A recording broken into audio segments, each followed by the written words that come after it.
പറഞ്ഞത്, എൻ്റെ അവകാശം പാപത്തിൽ നിന്നുള്ള റിവാർഡാണ്. അപ്പം ആ മരണത്തിൻ്റെ ആ ശാപത്തിൽ നിന്ന്, അവകാശമില്ലാത്ത ആ ശാപത്തിൽ നിന്ന് യേശുക്രിസ്തു ആ കുരിശയിൽ മരിച്ചതുകൊണ്ട് എനിക്ക് അതിൽ നിന്നൊരു മോചനം കിട്ടുകയാണ്. ശ്രദ്ധ വായിച്ചത്, ക്രിസ്തു നമ്മെ പ്രതി ശപിക്കപ്പെട്ടവനായി തീർന്നുകൊണ്ട് നിയമത്തിന്റെ ശാപത്തിൽ നിന്ന് നമ്മെ രക്ഷിച്ചു. എന്തെന്നാൽ പ്രിയപ്പെട്ടവരെ മനസ്സിലാക്കണം, നിയമം ശാപമാണ്. നിയമം ഒന്ന് പറഞ്ഞേ, നിയമം ശാപമാണ്. ദൈവത്തിന്റെ വചനം പറയുന്നത് അങ്ങനെ ക്രിസ്തു നിയമത്തിന്റെ ശാപത്തിൽ നിന്ന് നമ്മളെ രക്ഷിച്ചു. എന്തിനാണ്? ഇങ്ങനെ മോളിൽ വെക്കാനാണോ? അല്ല. വെറുതെ ഇങ്ങനെ കാണിക്കാനാണോ? അല്ല, ഒരു പേർപ്പസ് ഉണ്ട്, ഒരു ഉദ്ദേശമുണ്ട്. ആ ഉദ്ദേശമാണ് 14-ാമത്തെ വചനത്തിൽ പറയുന്നത്. എന്തുകൊണ്ട്? എന്തെന്നാൽ മരത്തിൽ തൂക്കപ്പെടുന്നവൻ ശപിക്കപ്പെട്ടവനാണ് എന്ന് എഴുതിയിരിക്കുന്നു. അബ്രാഹത്തിന് ലഭിച്ച അനുഗ്രഹം, എബ്രഹാത്തിന് ലഭിച്ച വാഗ്ദാനങ്ങൾ യേശുക്രിസ്തു വഴി, യേശുക്രിസ്തു ആ കുരിശിൽ മരിച്ചത് വഴി വിജാതീയരിലേക്കും വ്യാപിക്കേണ്ടതിന് ആത്മാവിന്റെ വാഗ്ദാനം വിശ്വാസം വഴി നമ്മൾ പ്രാപിക്കേണ്ടതിന് ആണ് ഇപ്രകാരം സംഭവിച്ചത്.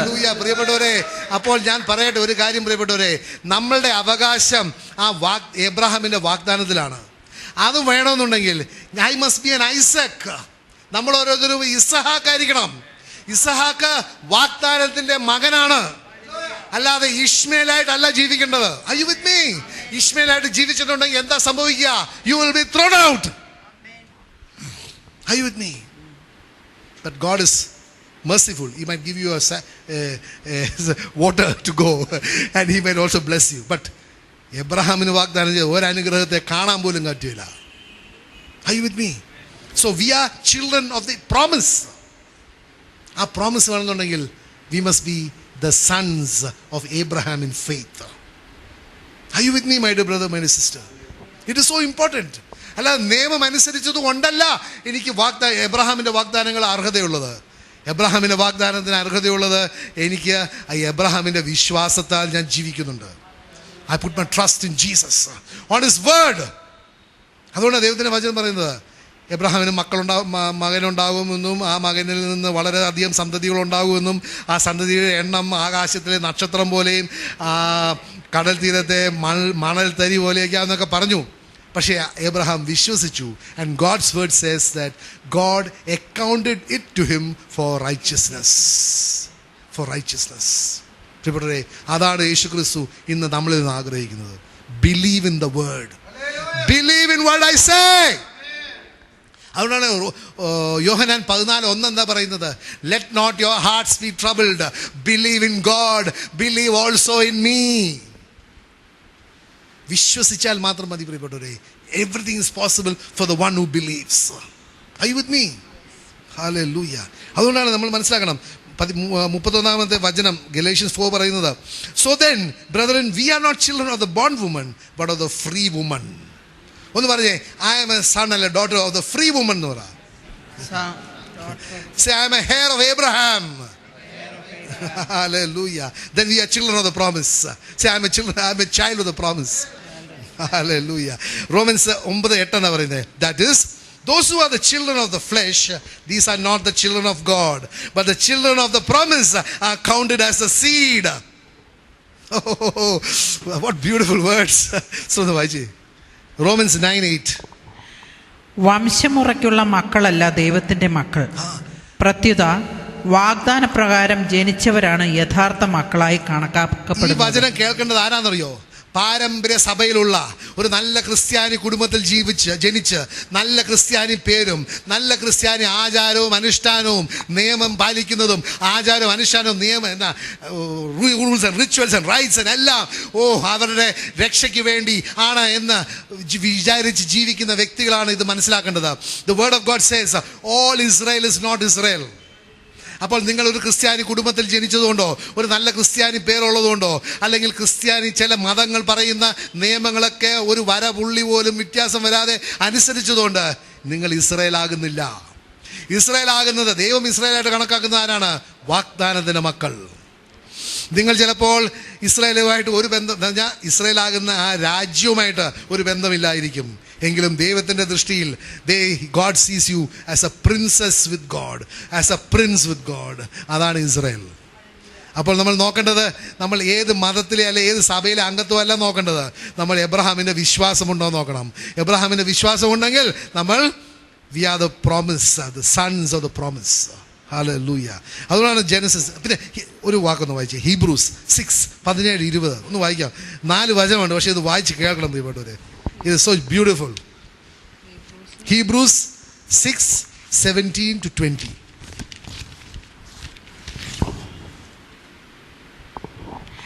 ദൈവം തൻ്റെ തീരുമാനത്തിൻ്റെ അചഞ്ചലത വാഗ്ദാനത്തിൻ്റെ അവകാശികൾക്ക് കൂടുതൽ വ്യക്തമാക്കി കൊടുക്കാൻ നിശ്ചയിച്ചപ്പോൾ, വാഗ്ദാനത്തിന്റെ അവകാശികൾ അവർക്കാണ് ഇത് പറഞ്ഞിരിക്കുന്നത്.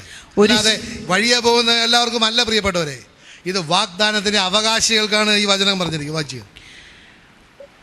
വാഗ്ദാനത്തിൻ്റെ അവകാശികൾക്ക് കൂടുതൽ വ്യക്തമാക്കി കൊടുക്കാൻ നിശ്ചയിച്ചപ്പോൾ ഒരു ശബ്ദത്താൽ ആ തീരുമാനത്തെ ഉറപ്പിച്ചു. മാറ്റമില്ലാത്തതും ദൈവത്തെ സംബന്ധിച്ച് വ്യാജമാകാത്തതുമായ ഈ 2 കാര്യങ്ങളിലൂടെ നമ്മുടെ മുമ്പിൽ വയ്ക്കപ്പെട്ടിരിക്കുന്ന പ്രത്യാശയെ മുറുകി പിടിക്കുന്നതിന് യത്നിക്കുന്ന നമുക്ക് വലിയ പ്രോത്സാഹനം ലഭിക്കുന്നു. ഈ പ്രത്യാശ നമ്മുടെ ആത്മാവിൻ്റെ സുരക്ഷിതത്വവും സുസ്ഥിരവുമായ നങ്കൂരം പോലെയാണ്. നമ്മുടെ മുന്നോടിയായി യേശു മെൽക്കിസെദേക്കിൻ്റെ ക്രമപ്രകാരം എന്നേക്കും പുരോഹിതനായിക്കൊണ്ട് ഏത് വിരിക്കുള്ളിൽ പ്രവേശിച്ചുവോ അതേ വിരിക്കുള്ളിലേക്ക് ഈ പ്രത്യാശ കടന്നു ചെല്ലുന്നു. ഈ 4 വചനങ്ങൾ വായിച്ചാൽ യു മസ്റ്റ് ബി എക്സൈറ്റഡ്.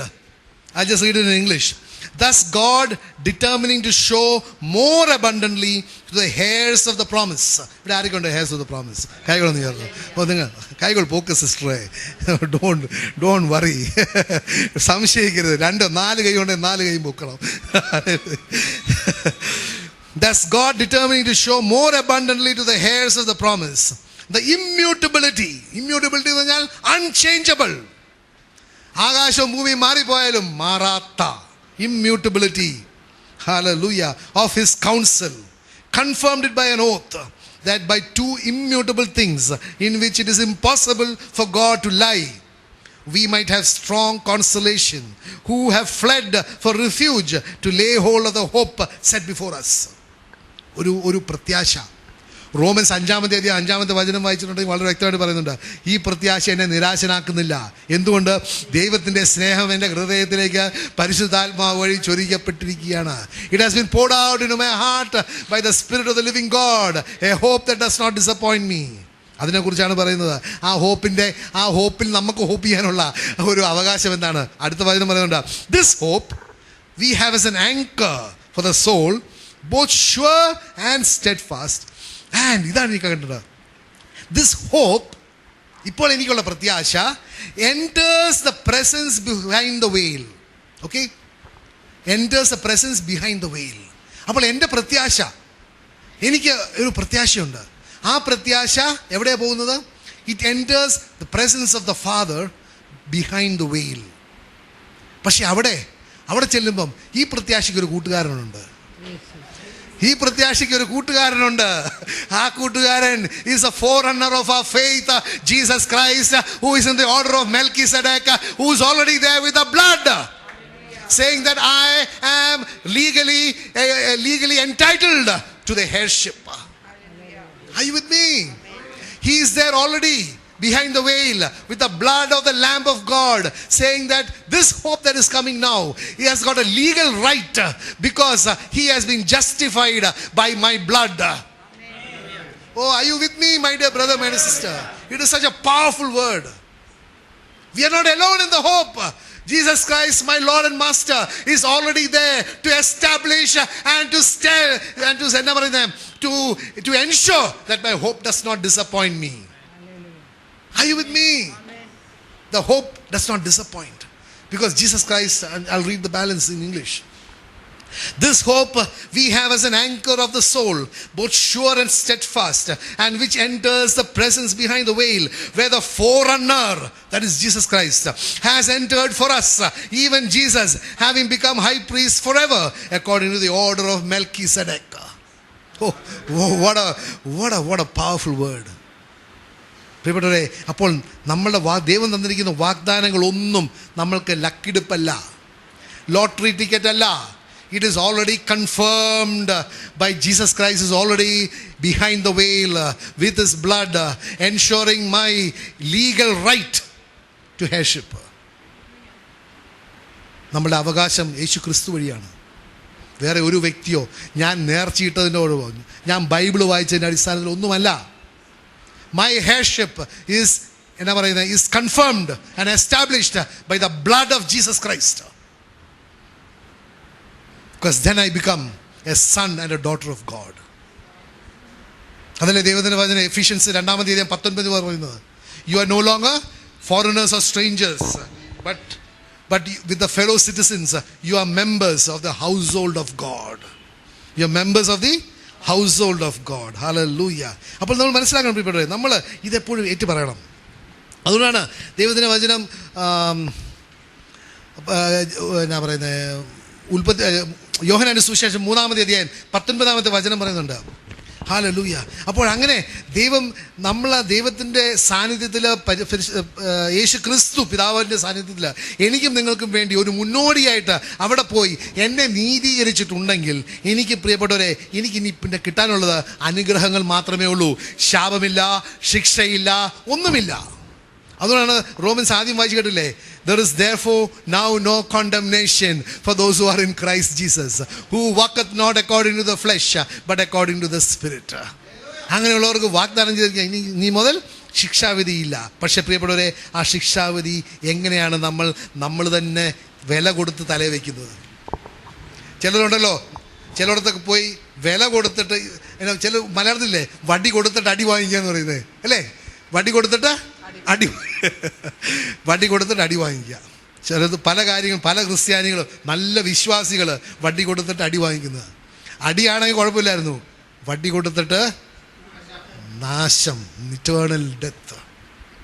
പൈസ കൊടുത്തിട്ട് ഇറ്റേണൽ ഡെത്ത് വാങ്ങിക്കുക. അല്ലെങ്കിൽ ചില കാര്യങ്ങൾ ചെയ്തിട്ട് നിത്യനാശം, നിത്യമരണം വാങ്ങിക്കുക. പ്രിയപ്പെട്ടവരെ, എങ്ങനെയാണ് ദൈവത്തിൻ്റെ കോണ്ടംനേഷനിൽ നമ്മളിപ്പോൾ അവകാശത്തെക്കുറിച്ചും ഒക്കെ പറഞ്ഞു. പക്ഷെ നമ്മൾ മറ്റേ കാര്യം മനസ്സിലാക്കണം. എങ്ങനെയാണ്, how do you come under the condemnation? What condemns you? നമുക്കൊന്ന് വായിച്ച് കേൾക്കാം. യോഹന്നാന്റെ സുവിശേഷം 3-ാമത്തെ അധ്യായം 19-ാമത്തെ വചനം. John 3:19. ഇതാണ് ശിക്ഷാവിധി.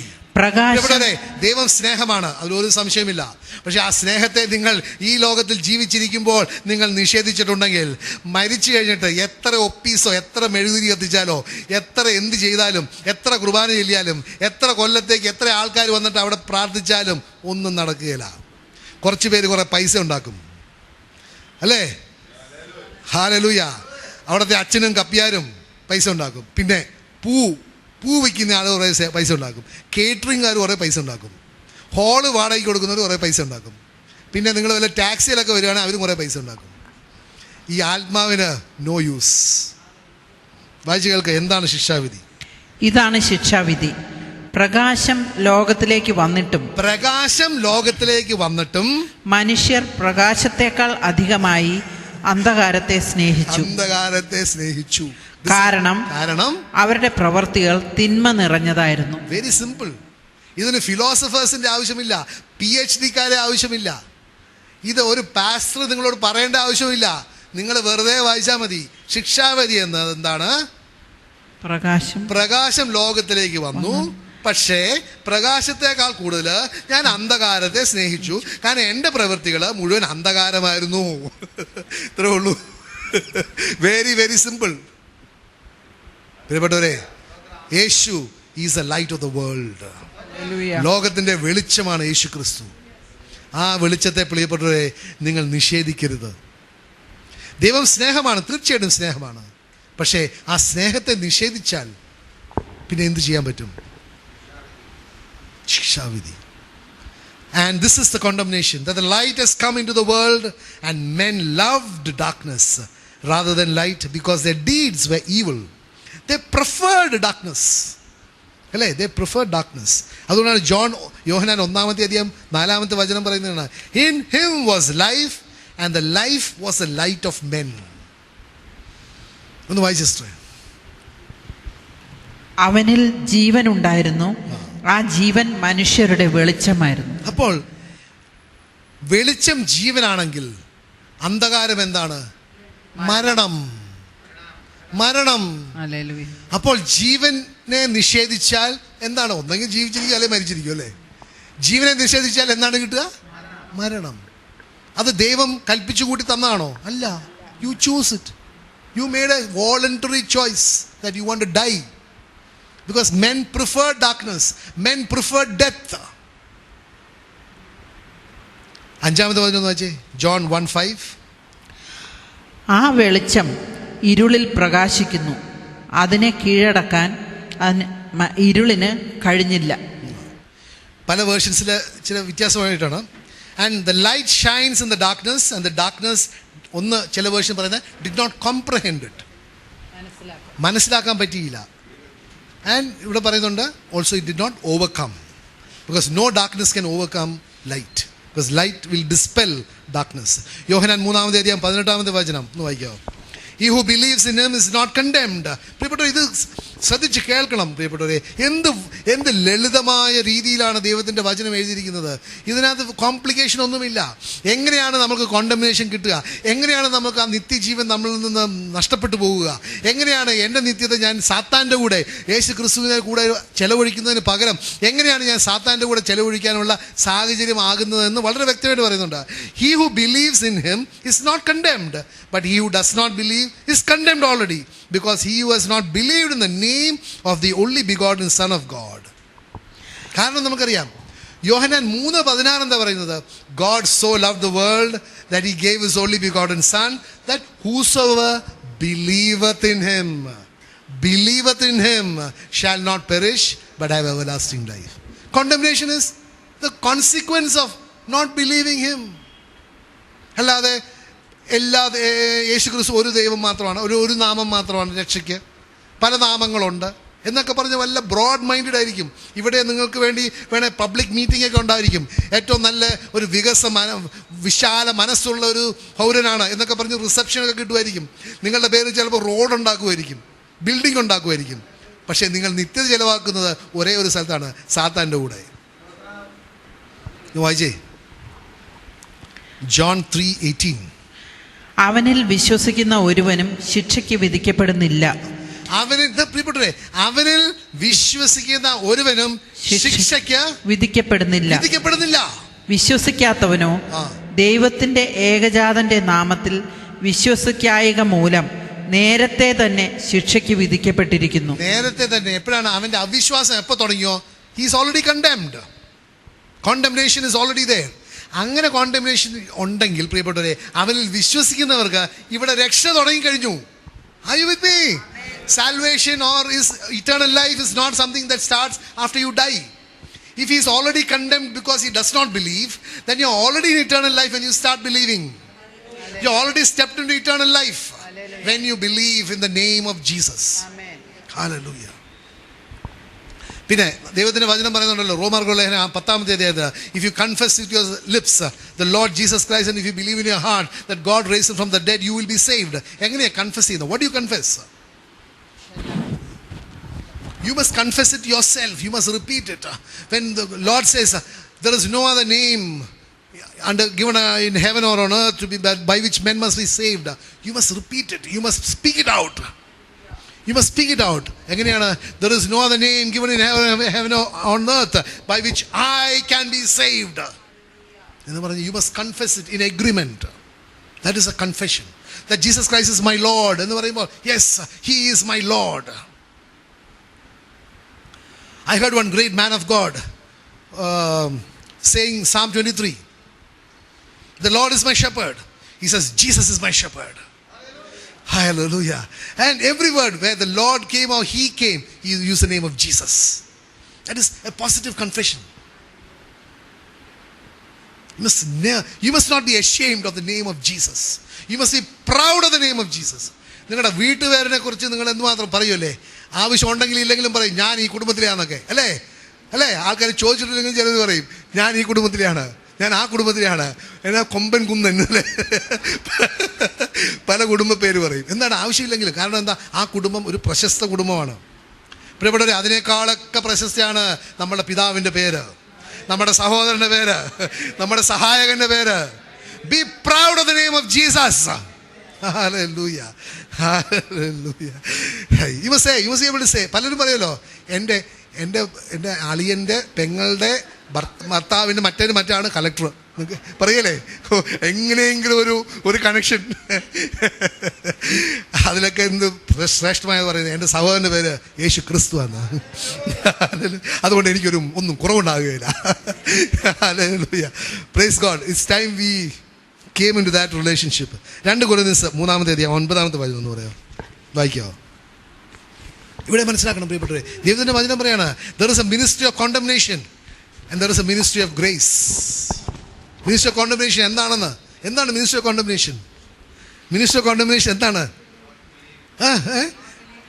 നോ, മിനിസ്ട്രി ഓഫ് കോണ്ടംനേഷൻ എന്താണ്? Ministry of condemnation. Ministry of condemnation, my dear brother, my dear sister, you will be surprised to know, if you read the book of Corinthians, is the 10 commandments. The ministry of condemnation which is engraved on stones, that will only lead you to death because it condemns you. You read it. 2 Corinthians 3. You can read the whole chapter. It's about the ministry of condemnation. ഒരു വചനം വായിച്ചാൽ മതി. 9. എന്തുകൊണ്ടെന്നാൽ ശിക്ഷാവിധിയുടെ ശുശ്രൂഷ, that is a ministry of condemnation, തേജോമയമായിരുന്നെങ്കിൽ നീതിയുടെ ശുശ്രൂഷ അതിനേക്കാൾ കൂടുതൽ തേജോമയമായിരിക്കണം.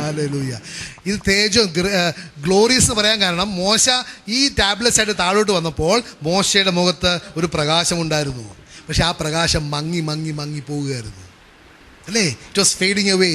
എന്നൊക്കെ വചനത്ത് വായിച്ച യു റീഡ് ദാറ്റ്. അപ്പോൾ നമുക്ക്, ഞാൻ 10 കമാൻഡ്മെൻറ്റ്സിൽ പറയുന്നത് ചെയ്യരുതെന്നല്ല പറയുന്നത് കേട്ടോ. വ്യഭിചാരം ഒന്നും ചെയ്യരുതേ, കൊല്ലരുതേ, കക്കരുതേ, മോഷ്ടിക്കൊന്നും ചെയ്യരുത് കേട്ടോ. പക്ഷേ അങ്ങനെ ചെയ്യാത്തത് കൊണ്ട് നമുക്ക് രക്ഷ കിട്ടുകയില്ല. Are you with me? രക്ഷ കിട്ടുകയില്ല, നിത്യജീവൻ കിട്ടുകയില്ല. നിത്യജീവൻ കിട്ടുന്നത് യേശു ക്രിസ്തുവിൽ വിശ്വസിക്കുമ്പോഴാണ്. Hallelujah, hallelujah. റോമർക്ക് ലേഖനം 8-3 വചനം വായിക്കാം. For what the law could not do, in that it was weak through the flesh, God did by sending His own Son in the likeness of sinful flesh. On account of sin, He condemned sin in the flesh of Jesus Christ. He condemned sin in the flesh of Jesus Christ. ശരീരത്താൽ ബലഹീനമാക്കപ്പെട്ട നിയമത്തിന് അസാധ്യമായത് ദൈവം ചെയ്തു. അവിടുന്ന് തൻ്റെ പുത്രനെ പാപപരിഹാരത്തിന് വേണ്ടി പാപകരമായ ശരീരത്തിൻ്റെ സാദൃശ്യത്തിൽ അയച്ചുകൊണ്ട് പാപത്തിന് ശരീരത്തിൽ ശിക്ഷ വിധിച്ചു. ആരുടെ ശരീരത്തില്? യേശു ക്രിസ്തുവിന്റെ ശരീരത്തില്. അവിടെ 2 Corinthians 5-21 വചനം എന്താ പറയുന്നത്? He who knew no sin was made sin for us, that we might become the righteousness of God in Him. He became my sin and your sin. He took on us. He took on Himself, He took on Himself at the cross, your sin and my sin, so that He could give you what? His righteousness, so that what?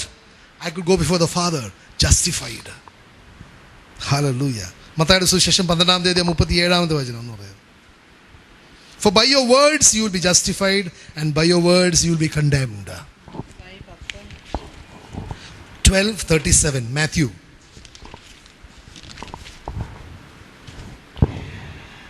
നിന്റെ വാക്കുകളാൽ നീ നീതീകരിക്കപ്പെടും, നിന്റെ വാക്കുകളാൽ നീ കുറ്റം വിധിക്കപ്പെടുകയും ചെയ്യും. അപ്പൊ എങ്ങനെയാണ് നമ്മുടെ വാക്കുകളാൽ നമ്മൾ നീതീകരിക്കപ്പെടുന്നത്? എങ്ങനെയാണ്? How do you get justified by your words? How do you get condemned by your words?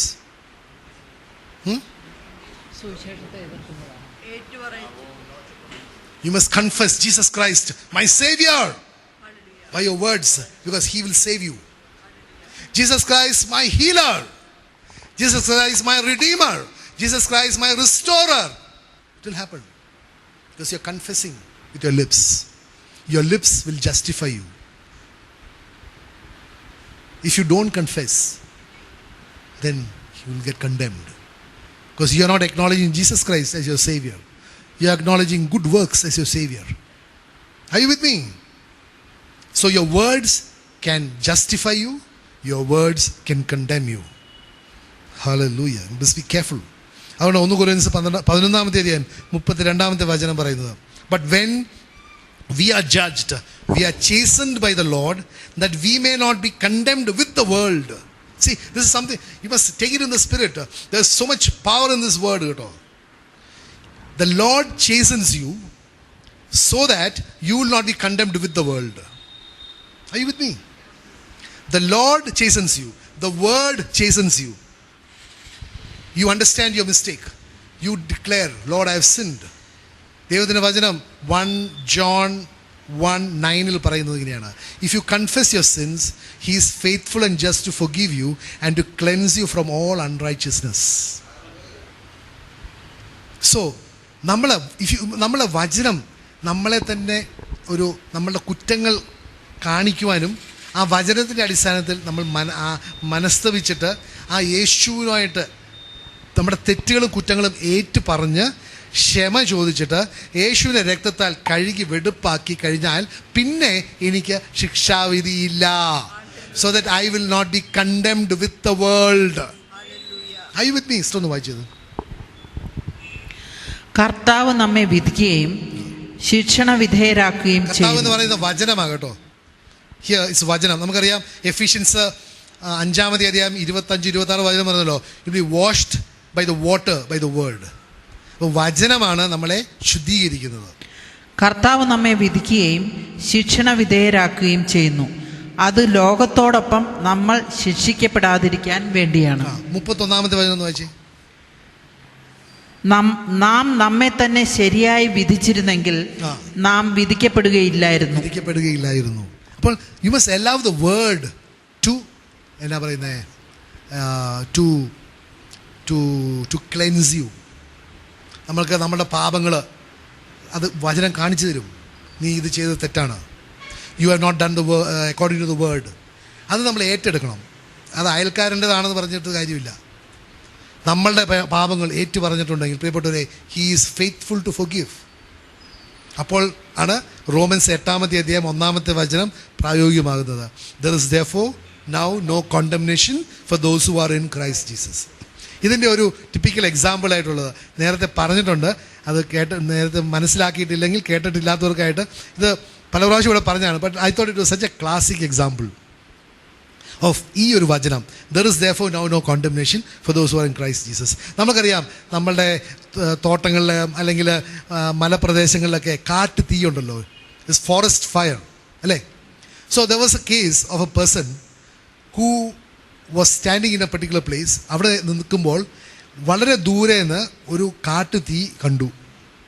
കാട്ടുതീ കണ്ടിട്ട് കാറ്റ് അവർ നിൽക്കുന്ന സ്ഥലത്തേക്കാണ് കാറ്റടിച്ചു വരുന്നത്. കുറച്ച് കഴിഞ്ഞിട്ടുണ്ടെങ്കിൽ ആ കാറ്റടിച്ചിട്ട് ആ പുൽമേട് മുഴുവൻ കത്തി ഇവർക്ക് ഓടിപ്പോകാനൊന്നും സ്ഥലമില്ല. അല്ലാതെ ഒരു 5 മിനിറ്റ് ഓടിയാൽ രക്ഷപ്പെടാൻ അങ്ങനത്തെയല്ല, ഓടിയാലും രക്ഷപ്പെടാൻ പറ്റാത്തൊരു സാഹചര്യമാണ്. അപ്പോൾ അങ്ങനെ ആ കാറ്റ് തീ അടിച്ചടിച്ചടിച്ച് വരുന്നത് കണ്ടു. അവരവിടെ നിൽക്കുകയാണെങ്കിൽ, വെറുതെ നിൽക്കുകയാണെങ്കിൽ തീർച്ചയായിട്ടും കുറച്ച് സമയം കഴിയുമ്പോൾ ആ കാട്ടുതീ വന്നിട്ട് അവരെ കത്തിച്ച് അവർ മരിക്കും. അപ്പോൾ അവരെന്താ ചെയ്തത്? രക്ഷപ്പെടാൻ എന്തു ചെയ്തു? വെള്ളമില്ല, അവിടെ ഹെലികോപ്റ്റർ ഇല്ല, അവിടെ ഒരു സിന്തറ്റിക്കായിട്ട് ഒന്നും ചെയ്യാനില്ല. ക്ലെയിം ചെയ്ത് പ്രാർത്ഥിച്ചു. പാപം ചെയ്തിട്ട് വെറുതെ പ്രാർത്ഥിച്ചാൽ പോരാ. പാപം ചെയ്തിട്ട് ആദ്യം ഡോണ്ട് മിസ്അണ്ടർസ്റ്റാൻഡ്. അവരെന്താ ചെയ്തതെന്ന് വെച്ചാൽ അപ്പം തന്നെ അവർ ചുറ്റും നിൽക്കുന്നവിടത്ത് അവർ തീ കത്തിച്ചു. Okay, so they were able to control this fire. അത് തീ കത്തിച്ച് അത് വലിയൊരു വിസ്താരമായ സ്ഥലമാക്കി. തീ കത്തിക്കഴിഞ്ഞപ്പോൾ അവർ ഈ തീ കത്തിയതിൻ്റെ നടുക്ക് പോയി നിന്നു. കാട്ടുതീ വന്ന് കത്തി വന്നപ്പോൾ ഇവിടെ വന്നപ്പോൾ ഇനി കത്താൻ പുല്ലില്ല. Are you with me? അപ്പോൾ അവര് തീ കത്തിച്ചത് കൊണ്ട് അവര് തീ കത്തി നശിച്ചില്ല. Are you with me? അവർ കത്തിക്കാതെ അവിടെ നിന്നിരുന്നെങ്കിൽ ഈ കാട്ടുതീ വന്നിട്ട് അവരെ നശിപ്പിക്കുമായിരുന്നു. പക്ഷെ അവർ നിന്ന സ്ഥലത്ത് തന്നെ അവർ തീ കത്തിച്ച് വലിയൊരു വിസ്താരമായ സ്ഥലം തീ കത്തിച്ച് കളഞ്ഞു.